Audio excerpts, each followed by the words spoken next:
अस्सलाम वालेकुम, नमस्कार, सत श्री अकाल एंड गुड इवनिंग। मैं हूं आरज़ू काज़मी और आप देख रहे हैं पॉइंट ऑफ व्यू।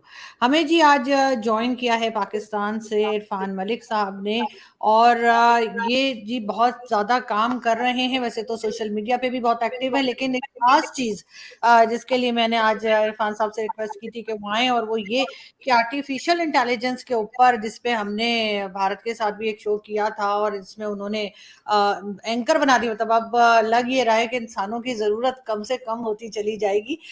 मुझे ऐसा लगता है, मुझे अपना खतरा पड़ गया। तो मैंने वो शो किया, लेकिन मैं बिल्कुल इरफान साहब, सबसे पहले तो बहुत शुक्रिया कि आज आपने जॉइन किया है, और थोड़ा-सा आप हमें शुरू में अपनी कंपनी के बारे में अगर आप बताएँगे और लोगों को कि आप क्या काम कर रहे हैं, तो ज़्यादा आसानी होगी लोगों को समझने में। लेकिन जैसे मैंने कहा कि मैं हमेशा से ये चीज़ को लेकर, मैंने इंडिया में भी यही बात की थी कि अगर हम हर चीज़ के ऊपर इस तरह से जाएँगे कि आर्टिफिशियल इंटेलिजेंस हो, रोबोट्स हों, क्योंकि उन्होंने एक एंकर दिखाई भी साथ शो करते हुए। तो क्या लग रहा है कि लोगों की ज़्यादा ज़रूरत नहीं पड़ेगी, और ये इतनी ढेर सारी आबादी हमारी वो कहाँ जाएगी? जी, thank you very much for having me here. My name is Irfan Malik, और I'm the founder and CEO of Zeven Solution. Zeven Solution is a tech company जिसके अंदर हम AI based solution बना रहे हैं, और हम humans को बिल्कुल रिप्लेस ना कर रहे हैं, ना करना चाहते हैं। ऑल दो इस तरह के एवटार्स हम लोग बना रहे हैं। आपके सवाल का दूसरा पार्ट ये था, जो जो कि एक मोस्ट कॉमन क्वेश्चन है आजकल, कि क्या आर्टिफिशियल इंटेलिजेंस लोगों को रिप्लेस कर देगी? अब इस पे बहुत से लोग बहुत से जवाब दे रहे हैं। मैं आपको एक फार्मूला बता देता हूँ, जिसके तहत जो जहां भी है, जिस इंडस्ट्री में भी है, वो ये अंदाजा लगा सकता है कि क्या एआई उसको रिप्लेस करेगा या एआई उसको प्रमोट करेगा, ऊपर लेके जाएगा। देखिए, एक बात बहुत क्लियर है, पिछले 2 से 4 महीनों में जो तब्दीलियां आई हैं और जितनी स्पीड से आई हैं, तो उस पे एक चीज स्टैब्लिश हो गई है कि किसी भी फील्ड के अंदर, चाहे आप एंकर हैं, चाहे आप प्रोग्रामर हैं, डिजाइनर हैं, कुछ भी कर रहे हैं, अगर आप एवरेज या बिलो एवरेज हो, तो आपको एआई रिप्लेस कर देगा। और अगर आप अपनी फील्ड के अंदर आप एक्सीलेंट हो, आप अपनी फील्ड पे कमांड रखते हो, तो एआई आपको एम्पावर कर देगा। और जब बात होती है कि एआई लोगों को रिप्लेस करेगा, तो आर्टिफिशियल इंटेलिजेंस लोगों को रिप्लेस नहीं करेगी। वो लोग आपको रिप्लेस करेंगे जो आर्टिफिशियल इंटेलिजेंस से फायदा उठा रहे हैं, जो उनके उसके टूल्स को समझते हैं।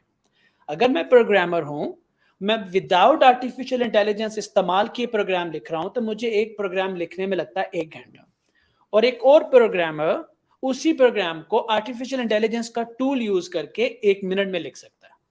सो वो बंदा डेफिनेटली मुझे रिप्लेस करेगा, और मैं ब्लेम करूंगा आर्टिफिशियल इंटेलिजेंस को। तो इसका सोल्यूशन सिर्फ इतना है आप सब लोगों के लिए, कि आप जो भी कर रहे हैं, you have to be excellent. आपको उस पर कमांड लेनी पड़ेगी, क्योंकि एवरेज और बिलो एवरेज लोगों के लिए एआई नुकसान करेगा। दैट्स बिल्कुल ठीक। लेकिन आपके ख्याल से इरफान, जैसे हम अगर इंडिया की तरफ देखते हैं, तो वो इस फील्ड में काफ़ी आगे हैं, आईटी में भी और कई चीज़ों में, जिसकी वजह से उनके लोगों की डिमांड बहुत ज़्यादा है बाकी दूसरी कंट्रीज़ में। हमने देखा कि कई जगह सीईओज़ भी लगे हुए हैं, और बहुत ज़्यादा होल्ड है इंडिया का, और इसी वजह से शायद उनकी इकोनॉमी भी जो है वो बेहतरी की तरफ जा रही है। पाकिस्तान में इस चीज़ को कितना समझा जा रहा है, कितना इस फील्ड में लोग आ रहे हैं, या कितना आना चाहिए? और आपके ख्याल से क्या यहाँ से गवर्नमेंट हो, चाहे एस्टैब्लिशमेंट हो या पॉलिसी मेकर्स हो, वो कोई इम्पोर्टेंस दे रहे हैं इस बात को? देखें, दो एंड्स हैं इस कन्वर्सेशन के। एक तो ये है कि मेरे बहुत से दोस्त इंडियंस हैं, मैं इंडियंस के साथ काम करता हूँ। तो एक है कि उस कंट्री के अंदर टैलेंट कितना है। When we are talking about talent, Pakistan is not that far from India. Talent बहुत है दोनों ममालिक में। मसला है टॉप लेयर पे, पॉलिटिकल लेवल पे, डिसीजन मेकर्स पे, प्रायोरिटीज का। इंडिया में टेक एक हाईएस्ट प्रायोरिटी है। पाकिस्तान में टेक हमारी प्रायोरिटी नहीं है। हम एक अजीब सी वॉर में हैं, एक इगोइस्टिक वॉर में हैं, जिसमें हम इस चीज को तवज्जो नहीं दे रहे। इस चीज पे इंडियन मुसलसल इंफ्रास्ट्रक्चर डेवलप कर रहे हैं, जिसके अंदर स्टूडेंट से लेके एक एंटरप्रेन्योर तक को फैसिलिटेट किया जा रहा है। और इतना ही नहीं, जब वो एंटरप्रेन्योर अपना मुल्क छोड़ के कहीं जाता है, तो उनकी पॉलिटिकल टाइज उस मुल्क के साथ भी इस तरह से डिजाइन की जा रही हैं कि उनके एंटरप्रेन्योर्स को वहां पे फायदा पहुंच सके। अनफॉर्चुनेटली हमारे मुल्क में हमारे एंटरप्रेन्योर्स को अपने ही मुल्क के अंदर फैसिलिटेट नहीं किया जा रहा। ना तो वो स्कूल के बच्चे तक अभी तक एआई पहुंचाया हमने, ना अगर कोई गलती से सेल्फ लर्निंग करके बाहर से पढ़ के एंटरप्रेन्योर बना है, कुछ करना चाहता है, तो हम उसको भी फैसिलिटेट नहीं कर रहे। रीजन कि हमारे टॉप लेयर्स में जो लोग बैठे हैं उनको शायद एआई की पावर का इतना नहीं पता, और that is a one reason why policies जो हैं वो स्टूडेंट फ्रेंडली नहीं है, एंटरप्रेन्योर्स फ्रेंडली नहीं है, और ये बहुत बड़ा गैप क्रिएट करता जा रहा है। और एक बात मैं यहाँ ऐड करूंगा, आज से 6 महीने पीछे जाए ना, ये मैं बार बार कर रहा हूँ, कल एक कैनेडियन टीवी से मैं बात कर रहा था, उनको भी मैंने बताया कि आज से 6 महीने पहले चले जाएं, सिर्फ एआई वर्ल्ड में हम शायद हर रोज एक दिन पीछे चले जाते थे, अब हम हर रोज 1 साल पीछे जा रहे हैं। वजह कि दुनिया बहुत तेजी से आगे जाना शुरू हो गई है जीपीटी के आने के बाद, और हम हर रोज 1 साल पीछे जा रहे हैं। तो हंगामी बुनियादों पे हमें इंफ्रास्ट्रक्चर को अपडेट करने की जरूरत है। That's what my take is. लेकिन साथ साथ हमारा जो एजुकेशन सिस्टम है वो भी कहीं पे कोई खास माना नहीं जाता। और ये और बात है कि जो हमारे पॉलिटिशियंस हो गए या हमारी फौज है या एस्टेब्लिशमेंट वॉट एवर जिसे आप कहें, जिसके पास पैसा है, उनके बच्चे तो बाहर पढ़ रहे हैं, लेकिन यहाँ पे उनको इस वजह से कोई फर्क ही नहीं पड़ता कि इनका जो है यानी यहाँ पे जो बाकी लोग हैं उनको एजुकेशन सिस्टम सही मिले। एक रीजन ये आप समझते हैं कि है क्योंकि जो टेक्स्ट बुक्स हैं उसमें हिस्ट्री भी गलत लिखी हुई है? ये प्राइमरी रीजन है। मैं this is not one of the reason, this is a primary reason कि हम 5 साल से ऊपर सोचते भी नहीं है। मैं बताता हूँ कि आज अगर हमारी गवर्नमेंट पैसा और पावर इंफ्रास्ट्रक्चर अपडेट करने पे लगाएगी, अवेयरनेस क्रिएट करने पे लगाएगी, उसका रिजल्ट आएगा 10-15 साल बाद। इनको वोट चाहिए होते हैं 5 साल बाद, वो भी हमारे मुल्क में 5 साल का होते हैं, तो इनको वोट चाहिए होते हैं वो 3-3.5 साल बाद। इन्होंने वो करना है जो नजर आए, इन्होंने सड़क की तरफ जाना है, इन्होंने पार्क्स की तरफ जाना है, इन्होंने वो नजर आना जिसकी एक हाइप अवाम में क्रिएट हो। ऐसे काम तो नहीं किए जाते ना जिसका इम्पैक्ट 20 साल बाद है, 30 साल बाद है। जो लीडर होता है ना, उसका एक विजन होता है, वो ऐसी चीजों पे अपनी एनर्जी लगाता है जिसका इम्पैक्ट 20-30 साल बाद है, और वो सबसे काम है सिलेबस को अपडेट करना। और मैं गारंटी से कह सकता हूं, anyone can challenge this statement, कि आज अगर आप स्कूल लेवल पे जाके सिलेबस अपडेट करो तो उसका इम्पैक्ट 10-15 साल बाद आएगा। लेकिन सिर्फ सिलेबस अपडेट करने से कुछ नहीं होगा, उस सिलेबस को डिलीवर करने वालों को भी रिप्लेस करना पड़ेगा। हमारे स्कूल से लेकर यूनिवर्सिटीज तक जो लोग प्रोग्रामिंग पढ़ा रहे हैं उनमें से मेजॉरिटी का ताल्लुक ही नहीं है प्रोग्रामिंग इंडस्ट्री के साथ, वो कभी प्रैक्टिकल फील्ड में गए नहीं। जो लोग एंटरप्रेन्योरशिप पढ़ा रहे हैं वो 9 to 6 जॉब कर रहे हैं, उनके अपने कोई कारोबार नहीं है। तो हम लोग क्या करते हैं कि इधर से सिलेबस पकड़, उधर से सिलेबस पकड़, पावर पॉइंट प्रेजेंटेशन में डाल के स्टूडेंट के दिमाग में ठूंस दो, दैट्स इट, सिलेबस घुसा दो। अब सिलेबस जितना मर्जी पावरफुल हो, अगर उसको पढ़ाने वाला बंदा प्रैक्टिकल फील्ड से है ही नहीं, अगर टीचर उतना कॉम्पिटेंट है ही नहीं, आप मुझे बताएं कितना डिफरेंस क्रिएट होगा। So what government should do here is this. There should be a policy. If somebody is going to teach artificial intelligence, programming, or entrepreneurship, or anything like this, they should spend 2 years at least in an industry, prove themselves, and then came to the teaching facility, teaching institute, और वहां बेशक वो double पैसे लेके पढ़ा, तब जाके एक इम्पैक्ट क्रिएट होगा। अदरवाइज तो सिलेबस का भी कोई फायदा नहीं होगा। लेकिन जैसे डॉक्टर परवेज उद भाई कहते हैं कि हमारे यहाँ जो कुछ पढ़ाया जाता है, यानी जो एग्जाम्स होते हैं वो मेमोरी का टेस्ट होता है, ये नहीं पता करते कि कुछ समझ में आ रहा है स्टूडेंट को या नहीं आ रहा है। वो जैसे हमने एक मूवी भी देखी थी ना, 3 इडियट्स, उसमें भी यही कुछ बताया गया था। देखें, जो हम सालों साल स्टूडेंट के दिमाग में सिलेबस ठूंसते हैं वो रट्टा सिस्टम के तहत उसके अंदर स्टोर होता है, प्रोसेस होता है, और एक एग्जाम में पेपर पे उतार दिया जाता है। That's the entire cycle. जो कि एआई है, एआई जो है is all about building concepts. मैं एक बात हमेशा कहता हूं, जो डेटा साइंटिस्ट है ना, हमारे मुल्क से डेटा साइंटिस्ट निकलेंगे तो वो आज उन बच्चों में से ज्यादा निकलेंगे जो आज मैट्रिक में है, क्योंकि उनकी पर्सनैलिटी एक डेटा साइंटिस्ट के लिहाज से बनेगी अगर आज हम उनको बनाएंगे। और वो बच्चा जो ग्रेजुएशन करके डेवलपमेंट में जा चुका है वो शायद उतना कॉम्पिटेंट डेटा साइंटिस्ट नहीं बनेगा जितना वो बच्चा बनेगा जिसने होश संभालते ही एआई को देखा। तो वहां एआई पहुंचाने की जरूरत है, और इसके लिए चाहिए एक विजन जो 20-30 साल आगे देख सके, जो अपनी जात से ऊपर सोच सके, जो अपने वोटों से ऊपर सोच सके, जो अपनी कुर्सी से ऊपर सोच सके। and now you can imagine what is happening in Pakistan. बिल्कुल। और क्योंकि वैसे तो आप बार-बार जब कुर्सी की और वोट्स की बात करते हैं, तो क्योंकि मुझे इतनी पॉलिटिकल शो की आदत है कि मैं बार-बार उस तरफ जाके अब फिर वापस अपने आप को घसीट के लाती हूँ कि नहीं, मैंने पॉलिटिक्स में बात नहीं करनी। अदरवाइज़ ये हाल हमारा पॉलिटिशियंस ने ही बनाया है, जो एजुकेशन सिस्टम हमारा इस बुरी तरह से आप देख रहे हैं कि क्या हाल है। लेकिन आपने कैसे सोचा इरफान, आप इस फील्ड में कैसे आए? आपको इस तरफ क्यों आपने सोचा कि मुझे ये स्टडी करनी है या मैंने इस चीज़ को लेके आगे बढ़ना है? क्योंकि ये बहुत अच्छी बात है कि आप जैसे लोग हैं पाकिस्तान में। मुझे तो ख़्याल नहीं था कि पाकिस्तान में भी कोई इस फील्ड में काम कर सकता है या कर रहा होगा, लेकिन ये लोग हैं नहीं या लोग सामने नहीं आ रहे, हमें पता सामने नहीं नहीं लग आ रहा। रहे, सामने नहीं आ रहे। उसकी भी वजह मैं आपको बताऊंगा अभी कि सामने क्यों नहीं आ रहे। क्योंकि अनफॉर्चुनेटली हमारे मुल्क में ये है कि जब आप कुछ सही करने जाते हो तो बिला वजह आपको क्रिटिसाइज किया जाता है। इस फील्ड के अंदर आपका फोकस अगर इस फील्ड से हटता है तो आप खुद ही फेल हो जाते हो। मैं यहाँ क्यों आया, उसकी वजह भी आप पॉलिटिकल्स के साथ लिंक ना कीजिएगा, बट मेरी एक स्टोरी है। अब वो लेंथी हो जाएगी। मैं बहुत नीचे से ऊपर I mean after matric I couldn't even afford my education. तो मैं स्पोर्ट्समैन था, गवर्नमेंट की तरफ से खेलता था। तो आई रियलाइज कि उस वक्त बहुत सारे हादसात ऐसे हुए मेरी लाइफ में। तो मुझे एक बात समझ में आई कि टेक्नोलॉजी वो वाहिद फील्ड है जिसके अंदर अगर आपको काम आता है तो आपको सिफारिश और पैसा नहीं चाहिए।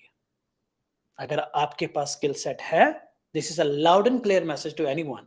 अगर आपके पास स्किल सेट है तो आपको ना सिफारिश चाहिए ना पैसा चाहिए। और अगर आपकी ये सोच है तो आप गलत सोच रहे हैं, क्योंकि अगर आपके पास टेक्नोलॉजी में कोई स्किल सेट है तो बेसिकली आपके लिए बॉर्डर्स खत्म हो जाते हैं, पूरी दुनिया खुल जाती है। आप पाकिस्तान के गांव से बैठ के यूएस के किसी आई मीन सिलिकॉन वैली में बिजनेस कर सकते हैं while you sitting in some small area in Pakistan. तो आपके लिए पूरी दुनिया खुल जाती है। तो वो एक चीज थी जिसने मुझे ड्राइव किया, क्योंकि ना मेरे पास सिफारिश थी ना मेरे पास पैसा था, राइट। और ऐसे हादसा हो चुके थे मेरे साथ। तो इसलिए मैं टेक्नोलॉजी में आया कि this is the only field where I can survive. और मैं 11 महीने पहले सोशल मीडिया पे आया हूँ। सिर्फ 11 महीनों के अंदर लाखों लोगों ने मुझे फॉलो किया। उसकी प्राइमरी रीजन ये है कि मुझे बाद में समझ आई कि जो चीज़ मैं अचीव कर चुका हूँ, जीरो से स्टार्ट किया, ऑफिस बॉय से मैंने स्टार्ट किया और मेरी आज एक टेक कंपनी है, दिस इज नॉट ऑर्डिनरी। मुझे लगता था ये ऑर्डिनरी है, एनीवन कैन डू इट। लेकिन जब मैं मीडिया पे आया और देखा कि पाकिस्तान में बहुत लोग स्ट्रगल कर रहे हैं, एजुकेशनल सिस्टम बहुत खराब हुआ है, और अब जो है फेलियर रेट स्टार्टअप के अंदर 97% के आसपास है। यहाँ पे I have to play my role. और जो बेस्ट आप कर सकते हैं, जो इस वक्त आप कर रही हैं, जो मैं कर रहा हूँ, स्प्रेड अवेयरनेस, लोगों को जगाएं कि एआई कितना तेजी से आपकी जिंदगी में आ रहा है। इससे पहले कि आप दुनिया से मजीद पीछे रह जाएं, you have to act. So that was the driving force जो मुझे टेक्नोलॉजी में लेके आई। बिल्कुल ठीक। लेकिन आप क्या समझते हैं कि यहाँ पे तो बहुत से लोग ऐसे हैं जिनमें यकीनन टैलेंट होगा, लेकिन उस टैलेंट को पॉलिश भी तो होना चाहिए। वो ऐसे तो नहीं हो सकता कि कोई आए और एकदम से अगर आप ये कहेंगे कि नहीं, कोई एवरेज इसमें नहीं आ सकता, तो बहुत से लोग एवरेज होते हैं, लेकिन जब वो आते हैं, काम करते हैं, फील्ड में सीखते हैं, हमेशा ही लर्निंग प्रोसेस तो कभी भी खत्म नहीं होता, उससे भी आप लोग आगे बढ़ सकते हैं। मैं बिलो एवरेज था, बट आपको एक ग्रोथ माइंडसेट चाहिए होता है। There are two type of mindset, fix mindset, growth mindset. अगर आपके पास ग्रोथ माइंडसेट है, चाहे आप बिलो एवरेज हैं या जीरो पे खड़े हैं, एक ना एक दिन आप निकल जाएंगे, आप तरक्की कर जाएंगे, आप ऊपर आ जाएंगे। लेकिन अगर आपके पास फिक्स्ड माइंडसेट है, आप जहां भी हो आप वहीं सारी जिंदगी खड़े रहोगे। तो दिस इज द रोल कि जहां पे टॉप मेरा मानना है कि please don't mind because you are doing political shows. मेरा मानना ये है कि हमें मेजॉरिटी ऑफ पॉलिटिकल शोज को टेक शोज से रिप्लेस करना पड़ेगा, just to spread that awareness, that growth mindset. हमें एंटरप्रेन्योरियल शो करने पड़ेंगे, हमें इंडिया जैसा शार्क टैंक करना पड़ेगा, सक्सेसफुल। और इस तरह के बहुत सी चेंजेस करनी पड़ेंगी हमारे, ताकि वो फिक्स माइंडसेट कन्वर्ट हो टुवर्ड्स ग्रोथ माइंडसेट। लेकिन वो लोग एआई के शिकार बनेंगे जो ये समझते हैं कि हम बिलो एवरेज हैं और हम बस सेट है, हमारी जिंदगी तो सेट है, हमारी जिंदगी गुलजार है, हम यहीं रहेंगे, हम सुकून में हैं। नो, इट्स टाइम कि जब आपको हर फील्ड में एक्सेल करने की जरूरत है, चाहे आप जहां भी हो, जो भी हो। एआई इतना तेजी से आपकी जिंदगी में आ रहा है। बिल्कुल ऐसा ही है। लेकिन मैं लास्ट में आपसे यही पूछना चाहूंगी कि आपके ख्याल से इस वक्त कितने लोग हैं जो इस चीज में इंटरेस्ट ले रहे हैं और पाकिस्तान में? और दूसरा ये कि हम किसी भी दूसरी कंट्री से, चाहे वो भारत हो, उनसे हम कितना सीख सकते हैं? कोई वर्कशॉप्स होती हैं या क्या? और दूसरा ये कि गवर्नमेंट इसमें क्या रोल प्ले कर सकती है? देखें, it's a very good question and I would like to end it on a very high note. 20 सालों में ऐसा पहली मर्तबा हुआ है कि पाकिस्तान के लिए और दीगर ममालिक के लिए जो टेक्नोलॉजी की रेस में पीछे थे, एक level playing field, almost level playing field create हुई है। वजह कि टेक्नोलॉजी इतनी तेजी से इवॉल्व हुई है कि यूएस में बैठा हुआ बच्चा जो सीख रहा है अभी, वही चीज पाकिस्तान में बैठा हुआ बच्चा भी सीख रहा है। दोनों की स्पीड में फर्क है, दोनों के इंफ्रास्ट्रक्चर में फर्क है। वो तेजी से सीख रहा है because of the infrastructure and the support from the government, और हमारे बच्चे बहुत स्लो सीख रहे हैं क्योंकि ना अवेयरनेस है, ना सपोर्ट है, ना इंफ्रास्ट्रक्चर है। इसलिए मैंने बोला था कि हर रोज 1 साल हम पीछे जा रहे हैं। अगर यहाँ गवर्नमेंट अपना रोल प्ले करे, हंगामी बुनियादों पे सिलेबस को अपडेट किया जाए, उस सिलेबस को डिलीवर करने वालों को अपडेट किया जाए, मुल्क के अंदर एक अवेयरनेस का निज़ाम बनाया जाए, तो शायद हमारे बच्चे उतनी तेजी से ऊपर आएंगे। This is a golden opportunities उन तमाम ममालिक के लिए जो टेक में पीछे थे। अगर 1-1.5 साल, सिर्फ 1-1.5 साल हम मजीद सोए रहे तो हम फिर 10-20 साल पीछे चले जाएंगे, और फिर हम वेट करेंगे 2 डेकेड्स का मिनिमम, होपफुली।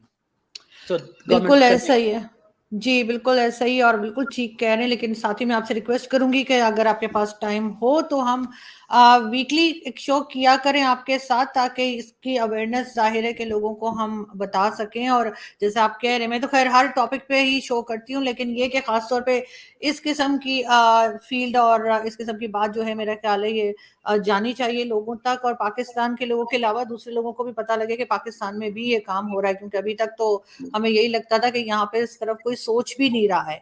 तो खैर देखते हैं आगे किस तरह से ये चीज। एक चीज जी ऐड जी, करूंगा आपके श्योर श्योर। चैनल के थ्रू के I would love to do that, because इस वक्त हम लोग ट्यूसडे एंड वेडनेसडे वाला दिन लाइव स्ट्रीम करके फ्री एआई पढ़ा रहे हैं पूरी दुनिया के बच्चों को अपने चैनल्स के थ्रू। और मैंने एक दफा अनाउंस किया था कि जो भी स्ट्रीम लेना चाहता है ले ले। उसके 6 लेक्चर हो गए हैं। वो 6 महीने का, 4 से 6 महीने का कोर्स है, जिसके अंदर एआई की बेसिक से लेके पाइथन प्रोग्रामिंग से होते हुए एआई के अच्छे खासे लेवल तक हम बच्चों को लेके जा रहे हैं।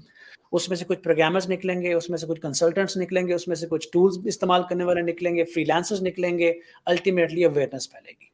Right, this is what we are doing, and I would love to discuss about this topic on a weekly basis, because this is what my responsibility is। और यही जिम्मेदारी उन सब लोगों की जो सामने नहीं आ रहे, सामने आए और लोगों को बताएं कि वो क्या करें और वो कैसे सिचुएशन को हैंडल करें। डेफिनेटली। और इरफान, आप अपने चैनल का लिंक और जो डिटेल्स हैं वो भी शेयर किएगा मेरे साथ, तो मैं इस वीडियो के साथ भी उसको लगा दूंगी, ताकि लोग जो हैं वो आपके चैनल तक पहुंच सके, जिनके पास अभी जो यानी अभी तक नहीं पहुंचे हैं। बहुत शुक्रिया कि आपने आज ज्वाइन किया। Thank you so much, so kind of. Thank you.